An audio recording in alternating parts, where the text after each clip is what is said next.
మా పిల్లల lunch box కోసం వచ్చే ఇలా నేను ఉదయాన్నే పప్పు అన్నం చేశాను.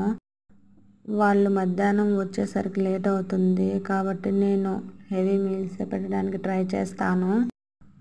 ఒక సైడ్ వంట చేసుకుంటూ పిల్లలను రెడీ చేస్తూ కిచెన్లో ఎక్కడంటే అక్కడ పడేస్తాను. సామాన్ మొత్తం ఇలా గలీజ్గా ఉంటుంది. వాళ్ళని స్కూల్ బస్సు ఎక్కించి వచ్చేసరికి ఇల్లు ఇలా ఉంటుంది. కిచెన్ మొత్తం సర్దుకోవడానికి చాలా టైం అయితే పడుతుంది నాకు. ఆర్మీ క్వార్టర్స్లో ఇల్లు అయితే చాలా బాగానే ఉంటాయి. ఆల్మోస్ట్ మనం ఎక్కడైనా రెంట్కుంటే ఓనర్స్తో చాలా ప్రాబ్లంగానే ఉంటుంది. వాటర్, పిల్లలు ఉన్న ఇండ్లు గోడలపై ఎక్కడంటే అక్కడ గీస్తూ ఉంటారు. కానీ క్వార్టర్స్లో ఎవ్వరు ఏమనరు. ఎలా ఉన్నా మేము ఈ క్వార్టర్స్లో 2 years నుంచి ఉంటున్నాము. ఎలాంటి ప్రాబ్లం అయితే లేదు.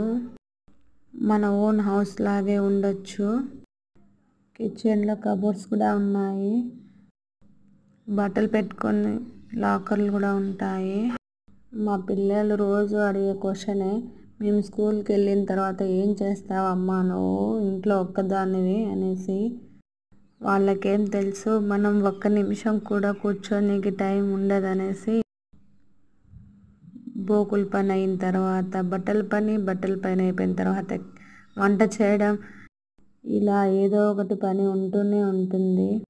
ఇవాళైతే కొద్దిగా ఫ్రీనే దొరకచ్చు, ఎందుకంటే మార్నింగ్ లంచ్ అయితే ప్రిపేర్ చేశాను కదా. Please subscribe. Thank you watching my channel. Bye.